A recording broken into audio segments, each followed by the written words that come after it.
Thank you for joining our Did You Know webinar, series number 9.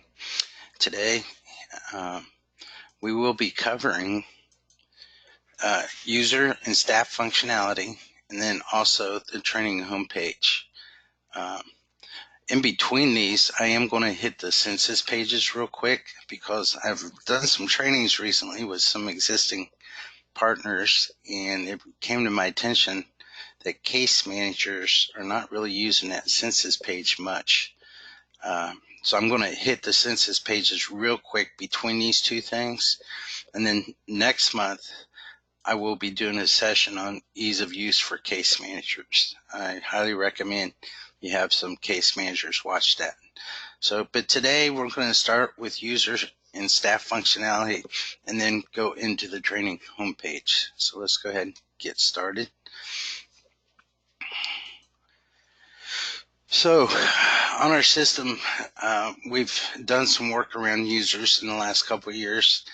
And so today is just going to try to explore everything that is available to you that you can do with your staff on the system. So I'm going to start by going to our table maintenance page.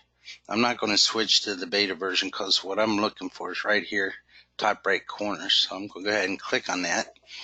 And I'm going to do a search for the service and support staff member. Now, I hardly ever type in full names when I'm doing these searches. I typically just use a couple letters, and then I will find that. If I want to narrow down the results, I might add a second letter, and now I'm getting it to where it's, not such a big list. But on that first list I showed you, it wasn't too bad. I probably wouldn't have done that second letter on that particular one. So once you get the results, you're going to find the user you're going to be looking for. Clicking View Details will open that user page in a new tab. But from here, I can also print the requirements. So I'm not going to do that yet. We're going to print the requirements, but we're going to actually do it from the user page. So let me close this again. Click on View Details, and you'll notice that new tab opened up here. Now we're on the user page for support service. Okay. Now typically that would say a name like Paul Hanrahan or whoever you clicked on. Again, I think you all know by now that if you actually click on these little double windows here, it will actually open a new window. And then whatever you want to do, you can do from this new window. I'm just going to click on the word user details, open it over here on the right side. So the first part of this, we're going to go straight down these items and try to uncover everything available in these items. And as we go through them, I'm going to try to pay particular attention to all the details on this training. So when you click on user details, then you're going to see the details about the user. Okay. Now, I added to our system here this little section here because what I really wanted you to be able to see clearly, everything above this black line is standard fields on our system. Everything below is fields, additional fields that I added for this demonstration. So when you're using our system, you will have standard fields that come out of the box for users, but then also you can add additional fields. Now, to add those fields, I'm going to give you a quick introduction. The purpose of today is not to train you on doing this, but let me go ahead and show you where you do it. If you come to a branch office, go to your branch. I'm going to click on Dayton here. This button right here will allow you to go add those additional fields. If I click on that, it's going to open a window. And then if you look at these fields, we've got a header, additional field notes, headers, reason for termination. Just kind of remember these. When we go back to that user details page, you will see those on that user details page. So there's all those fields that I just showed you in that pop-up window when I went to the branch and was going to configure additional fields. So that's the first thing I want to make sure you understand. From the help desk link up is all standard fields. But then we can add additional fields, or if you have the know-how or somebody in your agency has the know-how, they can add additional fields also. Okay, now let's look at some of these standard fields. We have an active checkbox. When you first set up a user, that will check itself automatically. So we have first name, last name, branch office, start page. We'll talk about those in a minute. Hire date, that's start date and hire date, same thing. Termination date, end date's the same thing. Okay. Now let's go look at some of these different start pages. So when you're setting up a user, you can have them start on any one of these pages. I'm just going to briefly tell you what each of these are. A billing homepage is just going to have some statistical stuff about your invoicing. About the only people you'd really want to give this to is any type of financial people. Okay. The next one is caseworker home. Now this is the old case management stuff. All right. Um, we're almost done with that totally. When we get done with the old stuff, that will leave. And there's another one when I get to it, I'll tell you about it. It'll leave too. For all our partners today, we're getting, are on the new client care caseworker home. So if this is a caseworker you're setting up, you want to set their home page to that. Next month, I'm going to be going over how to really utilize this page in an efficient way that really makes it easy to do. Home maintenance is going to take you to find a home. The accounting home page would be more of finance people. Let me back up. Home maintenance, this would be somebody that's really just in charge of homes, recruitment, licensing, stuff like that. But this was the original one. Not too many people use this anymore. We have one or two that still do. Most people switched over to this licensing homepage. So then we have an accounting homepage. This page has a bunch of stuff for your financial type people. There's a lot of links right on the page so they don't have to use these menus to go run different reports and do different things.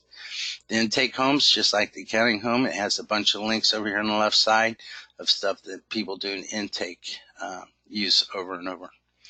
The licensing homepage. This is a very powerful page, a lot of powerful tools on it.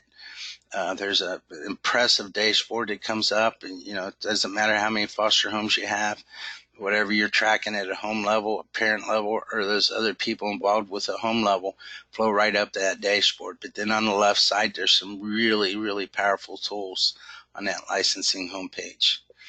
System maintenance page is going to take you to the table maintenance page. That's more for our guys typically log into that. Placement maintenance is going to take you to find a youth. This is not used anymore, so just ignore that. Regional Director's homepage was the original supervisor homepage.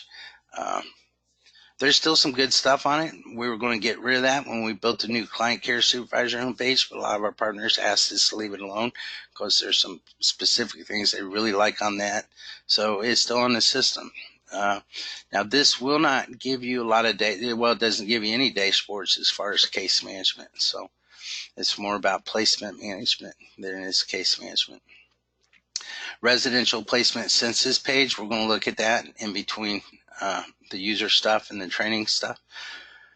But it's a page that's going to show you every kid currently in care, what bed location. There's a lot of links there that the staff can go out and enter contacts, incidents, notes, and stuff like that. Client Care Supervisor homepage is just what it says. That's the supervisor page. It still has a lot of the stuff the Regional Director's home had. It also has a link to this Regional Director home, but it also has some really nice dashboards and other functions to manage requirements across all clients, homes, parents, other people, and staff across an office. So then the Client Care Director homepage, this is more of a statistical page that you can get a bar chart on placements, active homes, active beds, discharges, stuff like that. The supervisor home is the old supervisor home for case management, right? So that's really not being used anymore. Like I said, eventually this one and that one will go away. Then find a client is going to take you just to what it says, find a client page. I did misspeak. This placement management will actually take you to the pending placement stuff. So pending placements, pending respites, pending discharges, pending movements. So those are the different type of start pages you can have. Email address, pretty straightforward. What's this person's email address?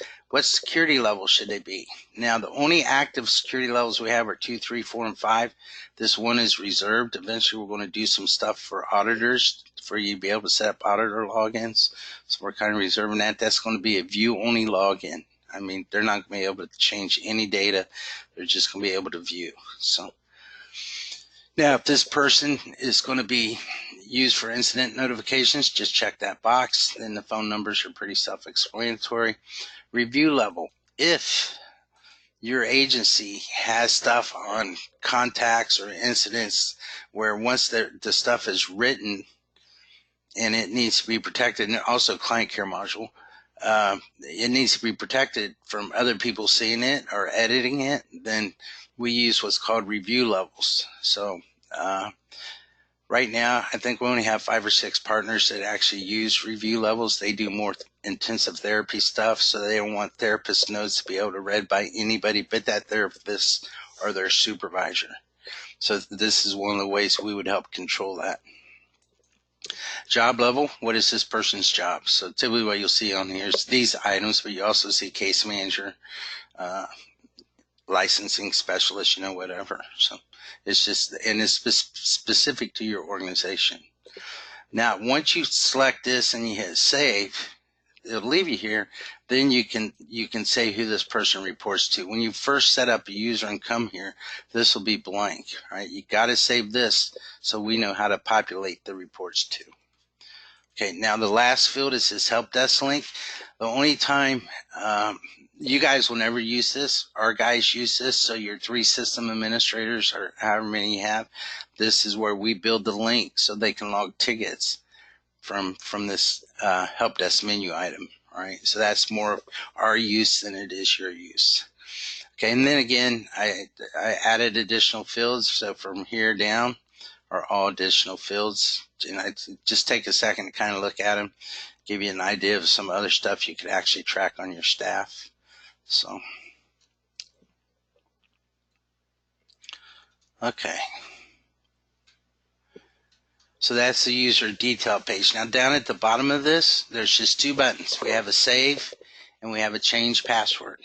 So if you have one of your staff members says, oh, calls you and says, hey, I forgot my password, just come in here, hit that change password. When you do that, it'll actually give you a message down here and it'll say password email sent is active for 8 hours. Okay. So make sure you get that confirmation when you hit that button. If you don't get that confirmation, there's a possibility that they did not receive that password change request. Okay, let me check my notes. The next bar down the left side is this case intake worker connections bar. So when you click on that, now you can further set up some things about this staff member. There's 3 columns on this page. So the first column is caseworker for these branch offices. So if this person is a caseworker and they're a caseworker in multiple offices, then check the ones that they're a caseworker for. Hit that save button, and now any one of these 3 offices can assign cases to that worker. Now, more than likely, if you do that, then you're going to want to match this connected to, right? I'll talk about that in a minute, but so a person can be a case manager in multiple offices. The next column, are they an intake worker? Are they going to be entering referrals? Does their name need to be on that referral screen under intake worker drop down? If so, then click the branches they're an intake worker for. Again, if you're checking more than one, then this probably should be set the same way. Okay. So now the third column is connected to these branches. So a lot of our screens, let me go ahead and I'm going to pull up the licensing homepage real quick. Open that in a new tab. A lot of our screens have this branch selection tool here. Okay, this is controlled by that. Okay, so if I didn't like my profile on this system, this is not my profile, but if I did not have everything checked on my profile, when I come here then I would only see the ones that are checked. So like in this particular example, so these first three are Ohio cities, Kentucky City, and Virginia City. If I only had Dayton selected here, the only thing on my options would be default Dayton and Ohio. So, and this will also control some other things, some different reports. They won't be able to run certain type of reports uh, uh, for other branches, so on and so forth. So this is used to allow this user to see stuff from these other branches. Okay, the next item over here is the menus. When you first set up a user, you have to give them at least one menu item. If you don't give them a menu item and they go to log in, they set their password and they go to log in, their login's not going to work, because one of the first things that happens when we log in is it builds this menu bar. All right, this menu bar is controlled by these things. So if I was to turn off this find a client and save that, when this service and support person comes here, they would not see this find a client here. It just would not be there. So, okay, so let's look at this. The dark bar tells you what the legacy menu, top legacy menu item is, client, and then everything underneath there would be sub items under here. Now, there's also some sub menus under the client. So we have residential appointment, residential school sub menu, and intake sub menu. So what those are, here's the intake sub menu. There's the school one. There's the appointment one. So, and then you can see none of those others get an arrow pointing left, so you know they don't have sub menus. Okay. Home, same way. You have the home stuff, then you have some sub menus here. Okay. Let's see, services. We don't really have anybody using this. If you're doing services on our system, you can actually track where that client lives. You know, you're not residential, you're not foster care, so they're living somewhere.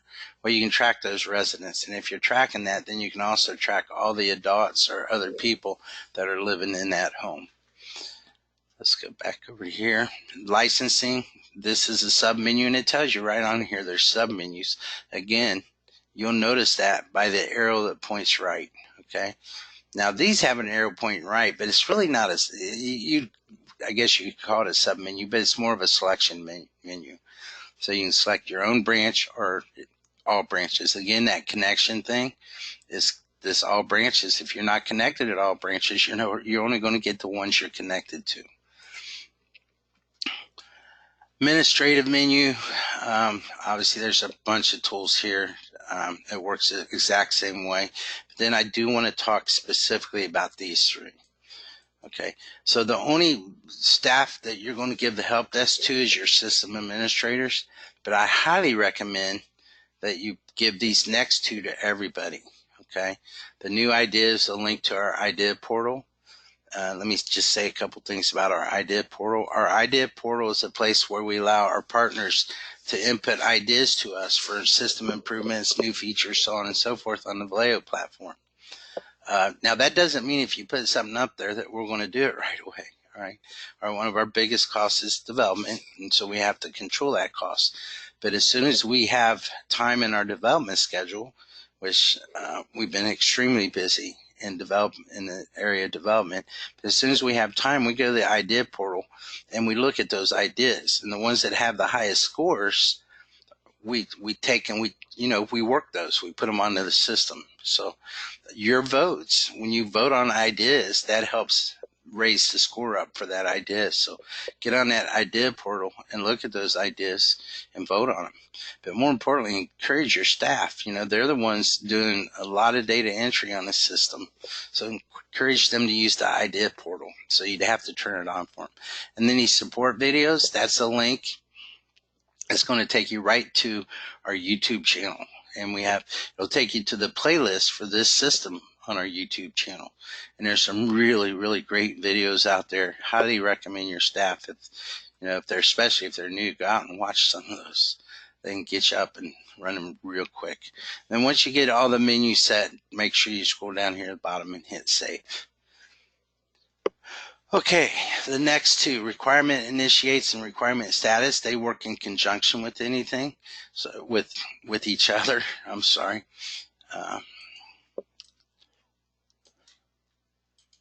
So let's look at requirement initiate real quick. This is how you turn requirements on and off. So right now, everything that's available in this branch, in my Dayton branch, I have turned on for this staff member. So we're tracking background checks, car safety, CPR, defensive driving, so on and so forth. If I wanted to turn a couple off, they don't, they're not driving a car anymore, so they don't need those, right? Hit save. Then when I come here, those two items won't show up, all right? I'm going to leave them. I'm not going to save that because I want them to show up right now. And then if for some reason you enter a new staff and you burgered all your requirements up here, you just made a mess of them, this button here will reset all those to their initial state. Now, if you go to run this, you're going to be prompted twice to make sure that you do want to do what you're getting ready to do, all right? Because for us to undo erroneous reset means we have to restore data, and we do charge for that. It's a very time-consuming process, and it's a very risky process. So you're prompted twice. If I click on this, it's going to say, are you sure you want to do this? And then if I hit OK or continue, it's going to say, are you really sure you want to do this? But that will reset everything in this requirement status. So let's kind of look at these things now.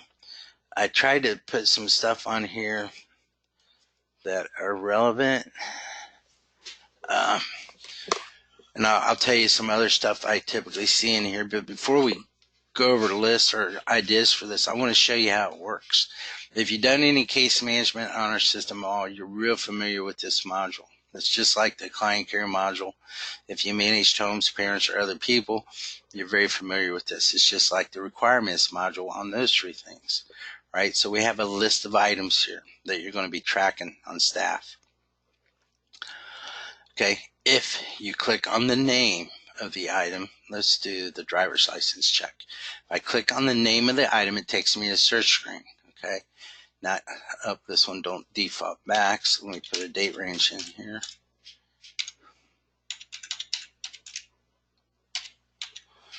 There you go. And it's going to return all the driver's license checks that have been done. All right, now right now there's just one. This is the one that's coming up due. If I wanted to review this, I could click on the edit button. I could go review that. If I wanted a printable report of that, I click on this button. It's going to give me a printable report. But let's say there was 7 of these. Okay.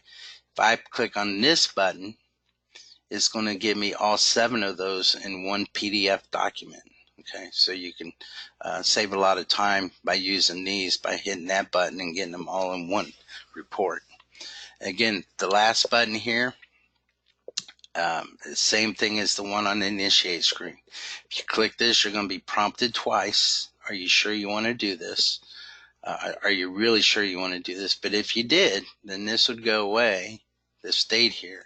That would be totally gone, and you would see the one that was due 1/1 of 2018 sitting there. So that's, but it will only reset the driver's license check. So, and then when you're done, you just close that window, and you would, let me close that licensing page.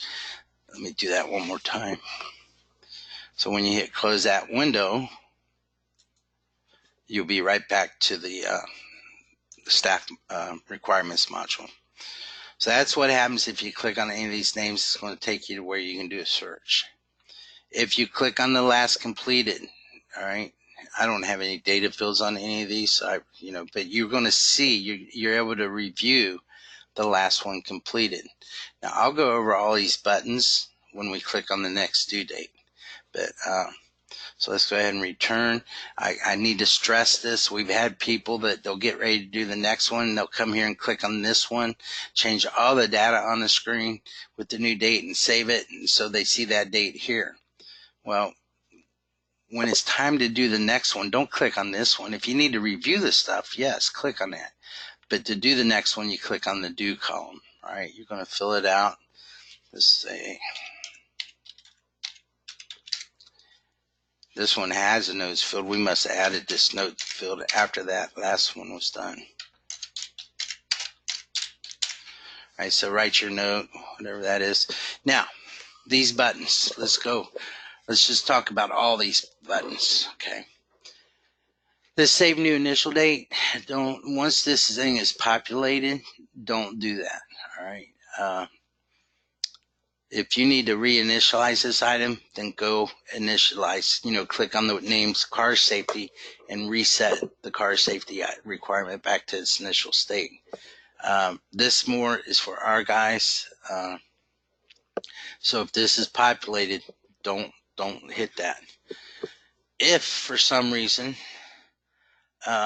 you need to change the due date, not all of our screens allow you to do that. It's only the ones that you guys tell us you want your staff to be able to change due dates that you'll be able to do that. So then you could come in here, put in new due date, hit save, and it's going to give you the new due date. Now these are 1 day off because this has a 1 day supervisory review. So your workers are seeing 123, but its actual due date is 124. So if I change this to 127 and hit this button, when we went back to the requirement status, you would see 127 as the new due date. Okay. So now put in the date you're doing it. I'm going to go ahead and pretend I'm a supervisor too. So I'm going to go ahead and put that date in as the supervisor review date.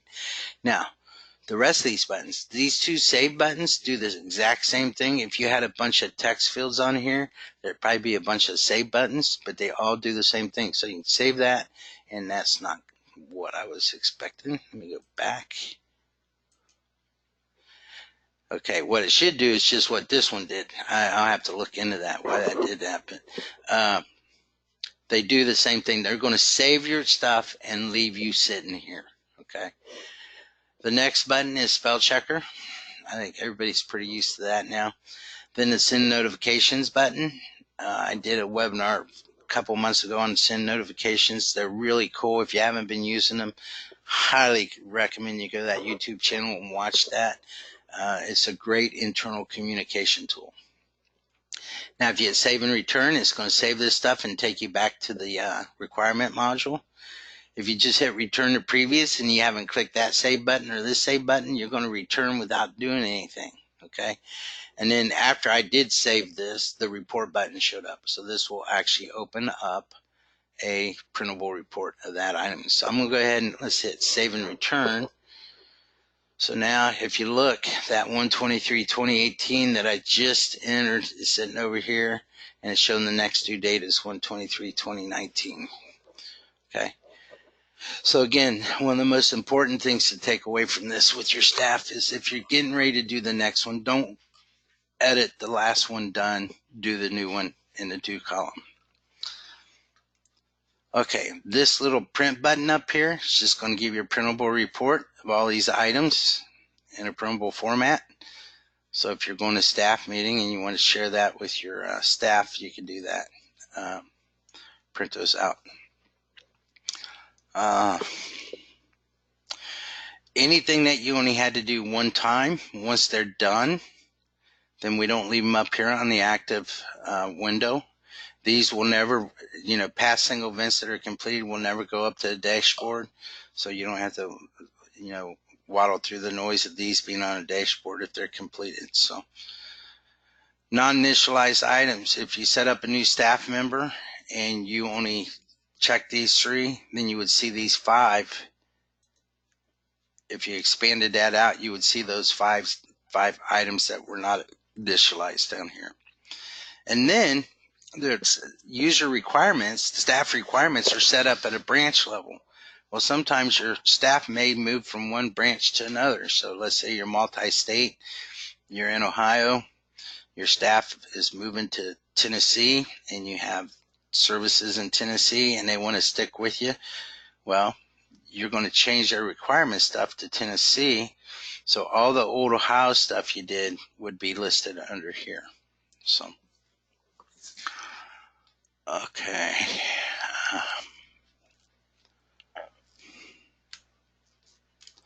Okay, now I'm going to show you 3 things real quick, and then we'll come back to this that you can do honor system in light of these things. So let's go to administrative tools.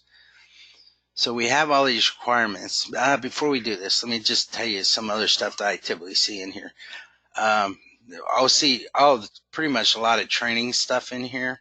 Yearly appraisals are in here. Background checks that they have to do like every 2 years. A lot of states require that you recheck their driving records every 2 years or every year or something like that. So there's a lot of stuff that we see in here that you have to do on staff over and over and over.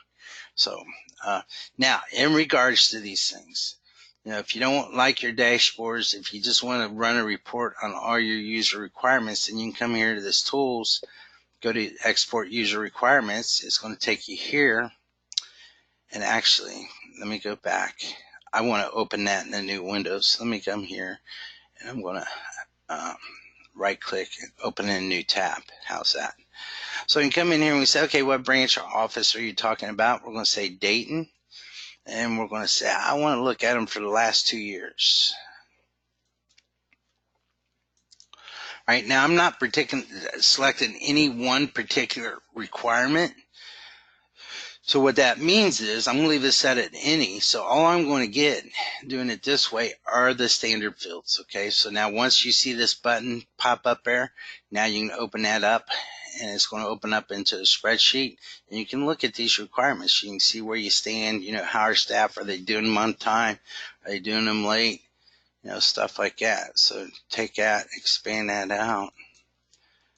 So then you have like these two here have not been done yet because there's no completed date. They were due on 1/17 of 2018. So you have all the different standard fields that are on that stuff that you can track by. So if I was using this, I'd probably come up here and I'd say I want to sort by worker by due date. Okay, I want to go oldest to newest. So I'm going to get my oldest ones up here at the top. Then I might come here and say, or find and select, use the find and select or conditional format and highlight the ones where this is blank. So then I can actually, work with it in multiple different ways. There's some really great tools in Excel that you can do different things with. But again, you only get to standard fields. Now, if you pick one particular item, so let's come in here, we'll do that car safety, click export, open up the spreadsheet. With this one, you get any fields that you defined in addition to the standard fields. So that car safety, if we had 25 fields on there of data that we're tracking, you would see those fields out here to the right also. So, okay. So that's the first one I want to show you. The next one is on a supervisor homepage. Let's go look at this real fast. It's great that you can track all that stuff on your staff, but you need a place to be able to manage that across all staff without having to go to each individual staff member to manage them. So let me let this come up real quick, and I'll show you on the supervisor page some stuff that's available. So, okay. So if we come over here to requirements, so we're all pretty used to the foster parent, foster home, and other people stuff, but right down here, we have these two things on your staff. Now, if you click on this one, I'm only going to click on one. I'm going to click on the all. But if I click on this one, I'm only going to see the ones that are yellow, red, purple, or orange. If I click on this one, I'm going to see them all. So here's the staff, Brenda Berner. Here's all her stuff, the status of it. So each one of these boxes is the staff and the status of all their requirements. You have a print button for each staff member. And then if you want one report with everything, click this button down here and you'll get one report and everybody will be listed on that report. So again, this is the supervisor homepage. It's on the pull over menu. It's requirements. And then right at the bottom are these two. Again, this one will only show you stuff that's yellow, red, purple, or orange. This one's going to show you everything. Then the last thing I want to show you in regards to those requirements is on the branch manager's homepage. So here's a branch manager's homepage. Right down here on the left side, we have the priority one, yellow, red, purple, orange. Then we have all. So if you click on the all, it's going to open up all. Click on this, it's only going to, you only see the ones that are red, yellow, or purple, or orange. So, okay. Now let's go back to our user details page, our users page. And we have one more thing to look at on here, and that is documents. So this document bar was going to open up this the work area with two settings here: user requirements, user details. So user requirements will show you any documents that were uploaded through user requirements, this thing, right? User details is going to show you anything. If you put, let me go up here real quick. I've added some document upload fields on the user details page. Okay, so this bar shows you the stuff uploaded here. This bar shows you stuff that was uploaded here. So if I expand that out, you can see those.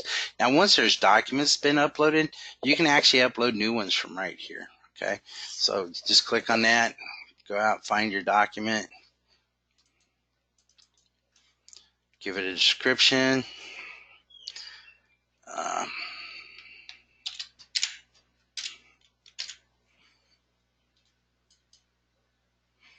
I'm going to change that to 2018 or 2019 actually. It says it's saved, didn't get an error. So I come down here and refresh that list. Now you can see that second one.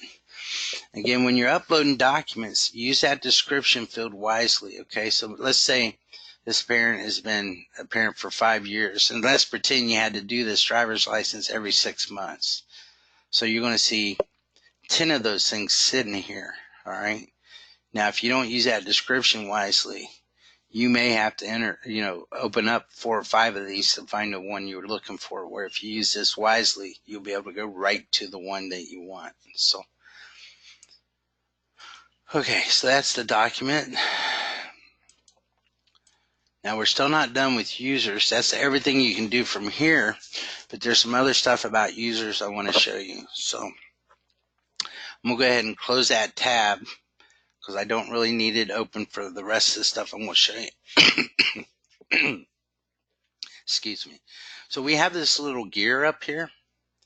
So if you click on that gear, it's going to bring me to my page about me. All right, I'm the user. I'm the staff using this. So I have the user details link. I only get access to 3 fields. I can come in here and send myself a password change request. So with that, if my last name changes, I can come in here, save that. If my email changes. Okay, the next link, signature pin.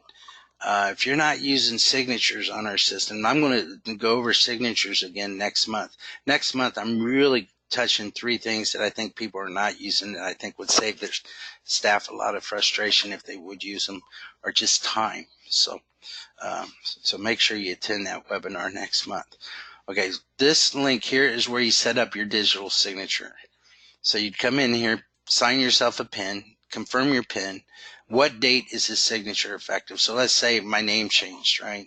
So right now, I have mine set up. It uses Paul Henry and use that signature.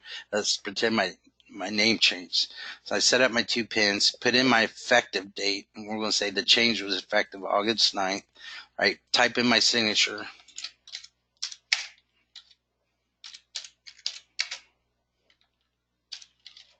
Put my initials there, and then capture my signature. Now I'm using a mouse, but save that, and I just changed my digital signature effective 8/9 of 2019.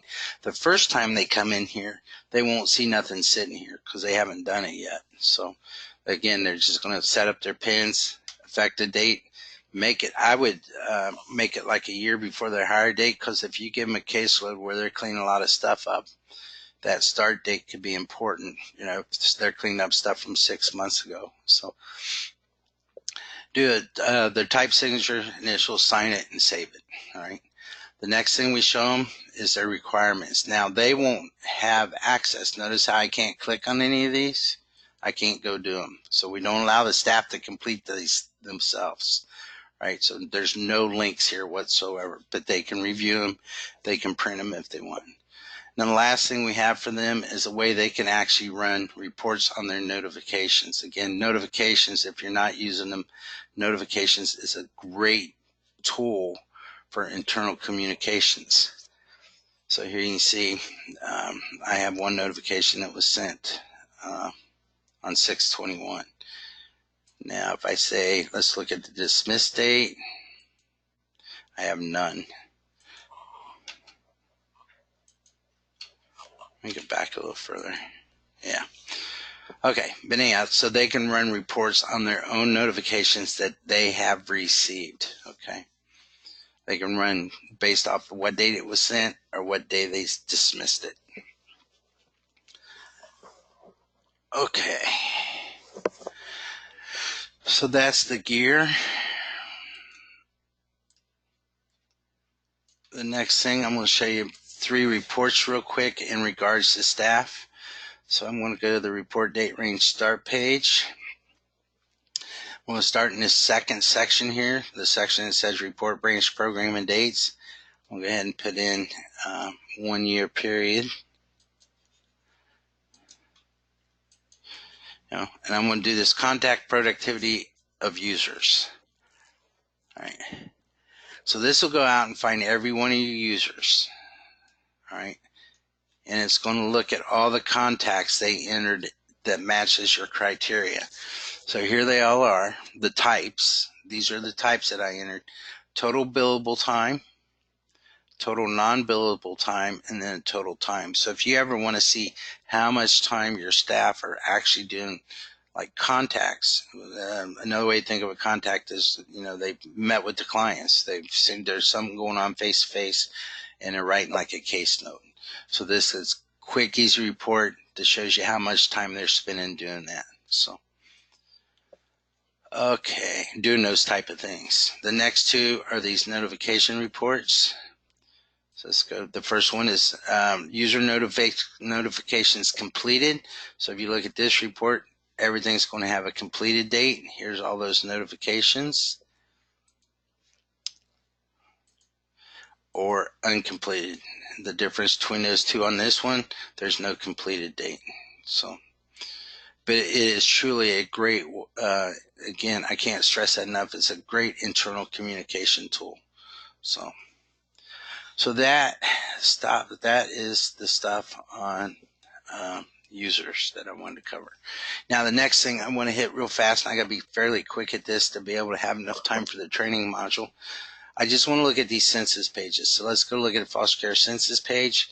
Again, I did a Did You Know webinar months ago on this, on all 3 of these for foster care, residential, and services.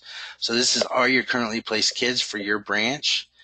If you have the right permissions, so you can look beyond your branch. If I want to look at all of Ohio, I could hit all of Ohio. All right. Now from here, there's a lot of stuff you can do. All right. So for this kid, you can enter contacts, behavior logs, incidents, medications, collateral contacts, connections, level care, so on. This is a link to the kids page, link to the foster home. This is a link to agency billing, a link to any bedholds they have, and alerts. If you see a CI, that means they have an open incident.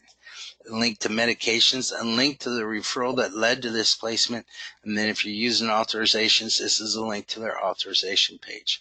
Really nice page. Now, what I would ask you all to do, I'm going to go to a caseworker's homepage real quick. I got to go to a supervisor homepage to get the caseworker page though. So train your caseworkers. Again, I've done a lot of training in the last 2 months with new customers, but more importantly with existing partners, and case managers like, man, I did not know that. So let me show you what I'm talking about. So this is a caseworker's homepage. When they train them this way, when they come in the morning, log into the system, work your dashboard. Okay, work your tabs on your dashboard. That should be the first thing you do. All right. When they're done with that, tell them to change that. On their pullover menu, they have a link called placements. Okay. What that's going to do is going to pull up that census page for their caseload. That same one I just showed you. They can do all these things. They can click on the kids. And anything they do here is either going to open a new tab or it's going to open in a new window. So like if I click on Luke Groundwalker, open in a new tab. All right, close that.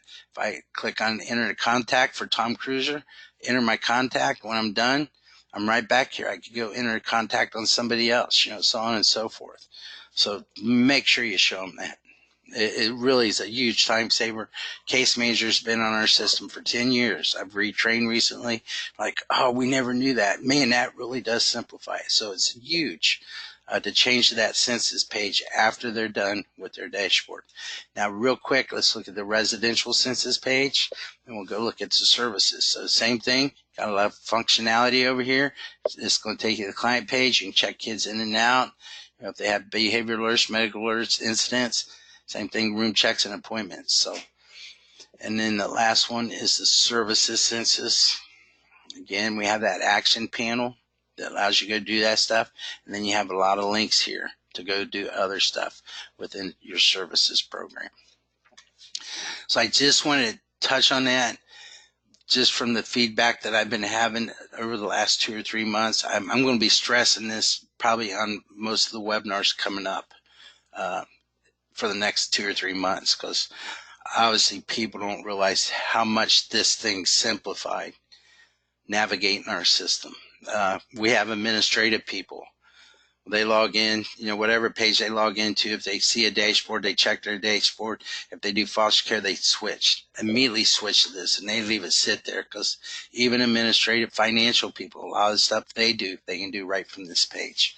Okay, and it always opens in a new window or opens in a new tab. When you're done with the new window, you're done with the new tab, close them, and you're right back here ready to go to the next thing. So, okay, now we're going to look at the training module. So let's go. Now, I'm going to start on training home, but what I want to do real quick before I go there, I do want to show you this parent training ad. So if I click on this, this is the screen I see, okay? Just remember that it's training attendance. I can do scheduled trainings, unscheduled trainings. Now let's go to the training home. Okay. So now I'm on the training home page. And the very first bar we see is enter training attendance. Now watch what happens when I click on it. Open a new tab, and I'm sitting here with that scheduled training, unscheduled training. Okay.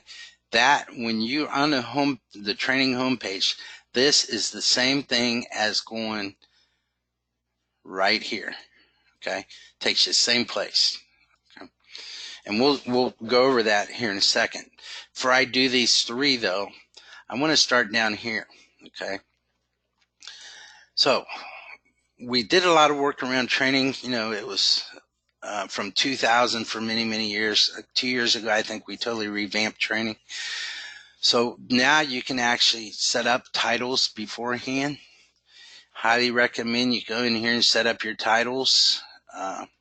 So when you first come in here to edit training titles, you're going to see what's out there first. Make sure it's not already here. So you can come up here. Let's say we want to add a title called Did You Know? So before you add it, I would search for it. Make sure it's not there. All right. Now if I take this back off there and do a search, you can look at it that way. But then to add a new title, just click this button down here. Add the title. Now right now this is coming down the road. You're going to be able to use the same training module on staff. Right now you got to use requirements to track training on staff. It works, but somewhere down the road we're going to have the training module working on staff. Right, so it's either going to be for a licensed foster parent or unlicensed foster parent. I would just check them both. Okay. Put the title in. If you want to do a description, put the description in. Now the start date.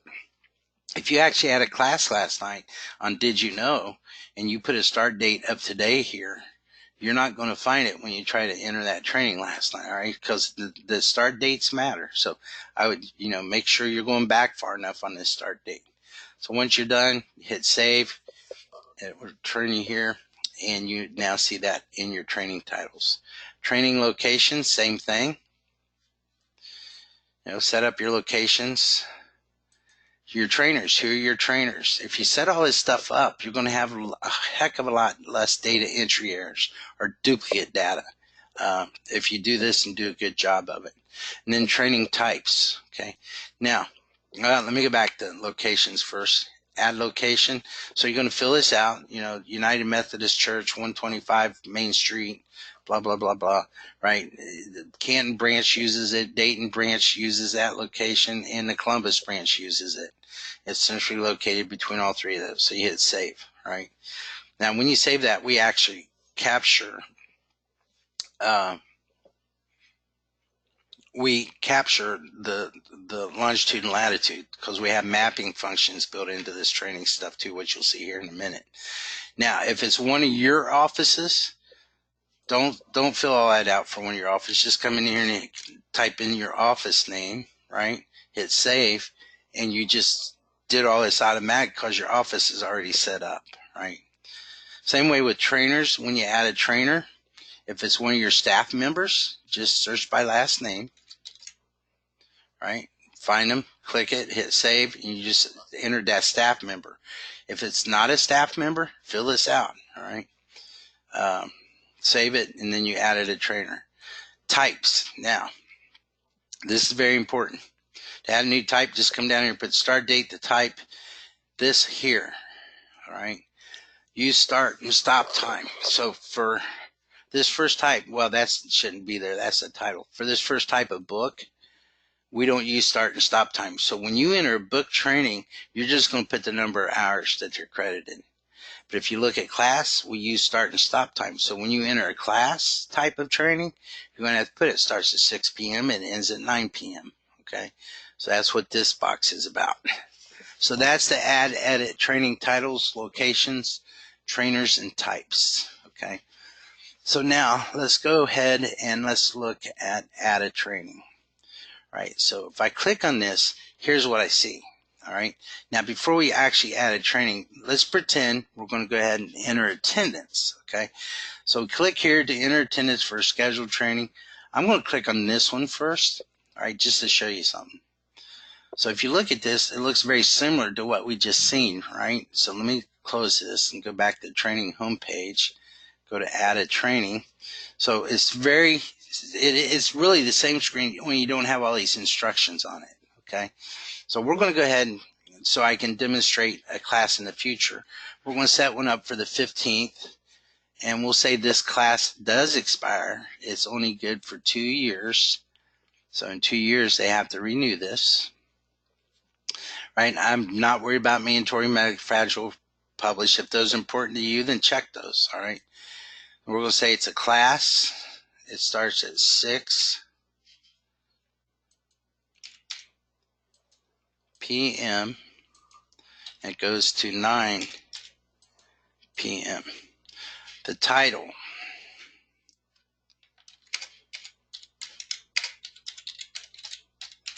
I know this is not in there, so typically I would search. I'm not going to just add a new title. Well, first of all, let me back up. If you just start typing, right, anything that matches will start showing up here. So if you were doing like a CPR, just click that. Okay, and that's what I'll do. I'll just click that. We'll leave it as CPR. But if you notice the title is not in here, or you're starting to type the title and you're not seeing it in that list, just go ahead and hit that add button beside there when you get the title typed in there. But what you don't want to do is when you see something in a list, use it, okay? Because if I did that and then hit that add, then I just set up another CPR, all right? Now you can leave all three of these checked. It's not going to hurt a thing. Let's go ahead and do the location. Again, it's going to filter a list for you. Let's do a trainer. We'll say it's Paul. And then any notes.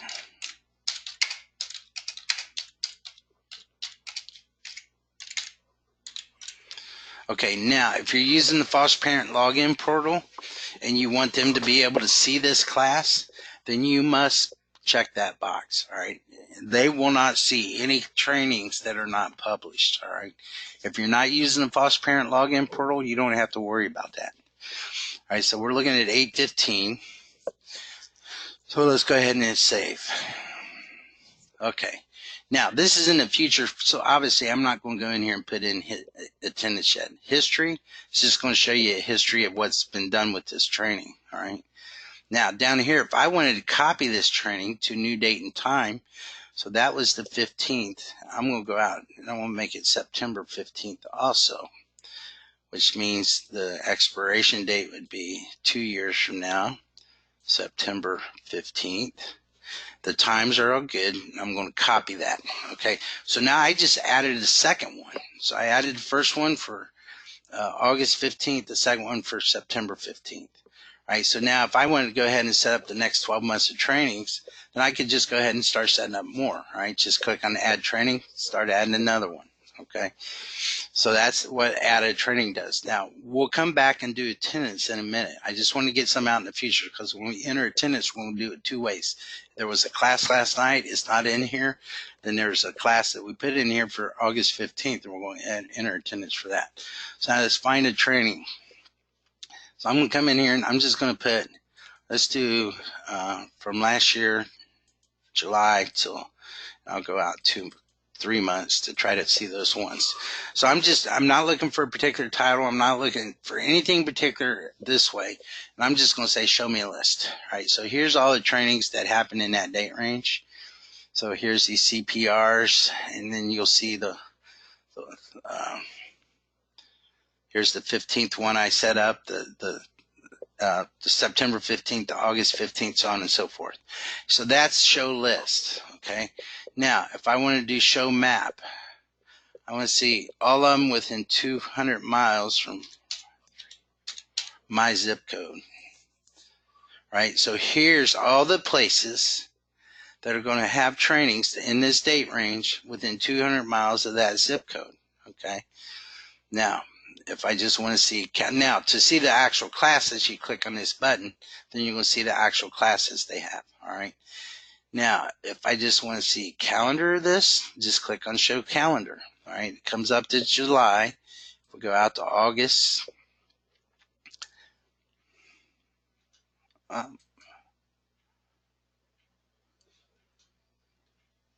don't know what happened to my CPRs. They should be showing up.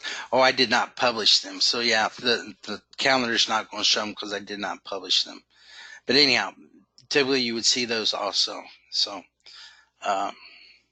so you can look at them three different ways. Okay, so let's go back to show list. So here it is. And again, we look at CPR. There's my two CPRs.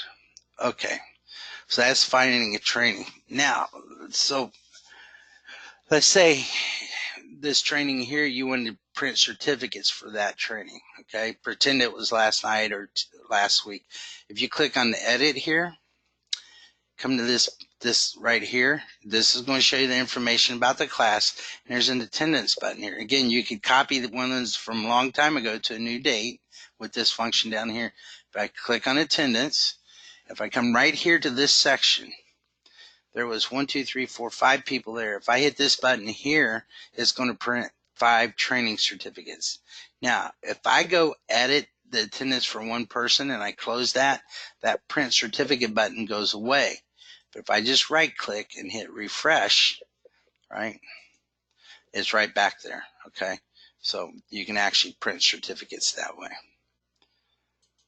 Okay. So now that's find a training, add a training, and all the add edit stuff. All right. So now let's go ahead and we're going to enter two types of trainings. The first one we're going to do for a scheduled class. All right. So I'm going to come in here and I'm going to put 8.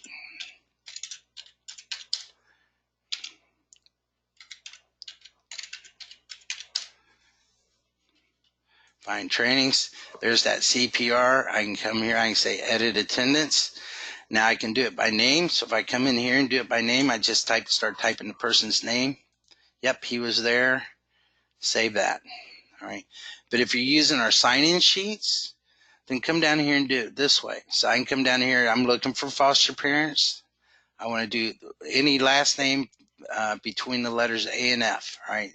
So it's going to go out and find all the foster parents that have a last name that begins with the letter A through F, right? So you click the ones, and these will be in the same order on our sign-in sheet, okay?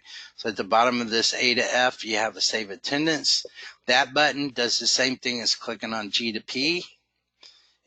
Just clicking on the next group of letters would also save the attendance, so I don't have to go clear to the bottom if I don't have to. So I can come up here, Click on QZ. It's doing the same thing as clicking that button at the bottom. All right. So let's go ahead and give some more people. All right, we'll scroll down. We'll hit the button at the bottom this time. But now let's say there was some other people involved with homes there. So change that to people.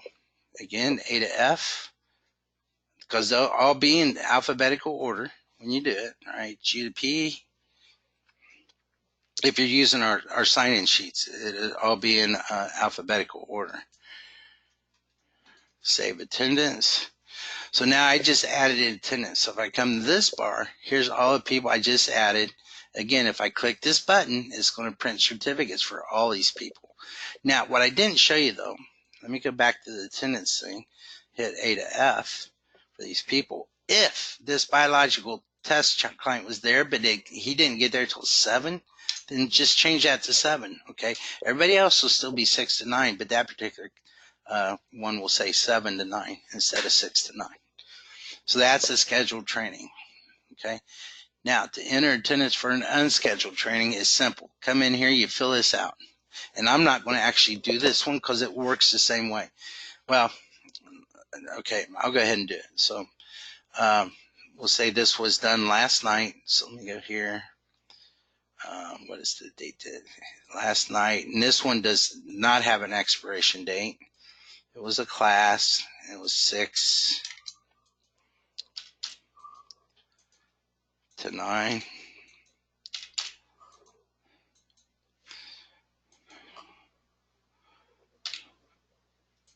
So I'll call it Canton.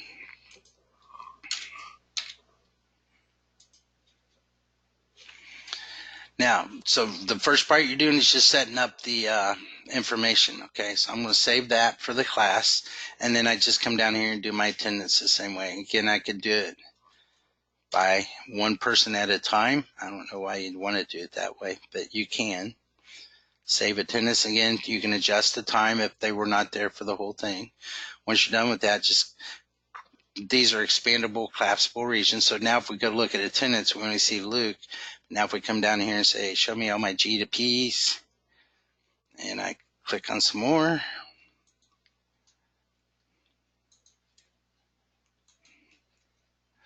click over here, and I just save that too. So now if I look at attendance, I have 1, 2, 3, 4, 5. Click that button and you can print those 5 certificates out. Let me go ahead and click that. I'll show you what they look like. This would be your logo, and then these are the actual certificates. So, okay. Now just a couple more things to go over. So that is the training homepage, okay? Again, this is the exact same thing as that, okay? So we have 4 more things to look at real quick. If you're managing all this training stuff on parents, you'll want to know this page, right? So this is called a training status. Is this page here. I'm going to look at just the current training period, so let's go ahead and hit go. I don't care what status the home has. I want all of them. So it's going to go out and it's going to pull back all your homes. It's going to look at their current training period only, and it's going to show you where they're at. So the Armstrong home, they have 2 trainings credited. The Baker, 5. Let's go look at Luke Groundwalker. He has 17 training credited. Now, these are links. If you click on Luke, here it is. All right. So his current period is right here. Here's his 17 hours. Okay. His previous period's there, previous period. You can edit these things. If you go to edit screen, you can actually delete them if you have the right security permissions. The top part of this is going to show you all his expiration dates for stuff. Okay, the stuff that's come, when you have to be worried about them expiring. So anyhow, a great report. All right. If you don't click that, then it gets a lot bigger because like all those periods we've seen for Luke would be listed here. So like 7 or 8 training periods and where he was at in all those training periods. Okay, so that's parent, the training status. Parent training log report. This is just going to show you when a caseworker actually opened up the training logs from their homepage for a home. Okay, that's all it is. We did that because early on, our partners wanted their caseworkers to take training logs out monthly to their foster homes to discuss training. Well, this would show you that they actually went to the place in the system. It can't tell you that they actually sent it to a printer, though. Here's that sign-in sheet. Let's look at this real quick. Real nice sign-in sheet. This is a Word document, so if you have some kind of little special project going on, you could use it for other things more than just a training sign-in sheet. So here it is. So every one of your parents will be on there, and those other people involved with homes will be on here. So here you see the biological child, frequent visitor, babysitter, whoever that may be. So that is the training sign-in sheet. And then the last thing is another nice training report. So if you come in here and put in a date range, I'm going to look for 2 years. And I'm not going to fill in these, so you could fill those in, all right, and get more specific, right? But I'm going to do find training. It's going to go out and find all the trainings that happened during that period. So here we have definite addition. No wonder that was throwing me. I thought it was going to say addiction, but they had 1 attendee. This bloodborne pathogens had 2. Restraint training had 1. A vibrant home training had 3. So on and so forth. And again, you could edit these from here. There are built-in links. If you click on Holly's name, it takes you to her training history. Okay, so really nice report. This report, we have some of our partners use this to make sure that they're not just wasting their funds on trainings that are only getting 1 or 2 people there.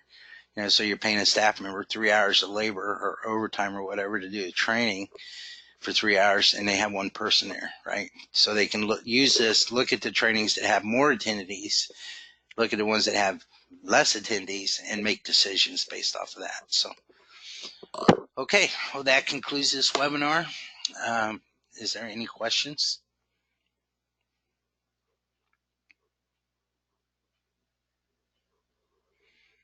Okay, thank you.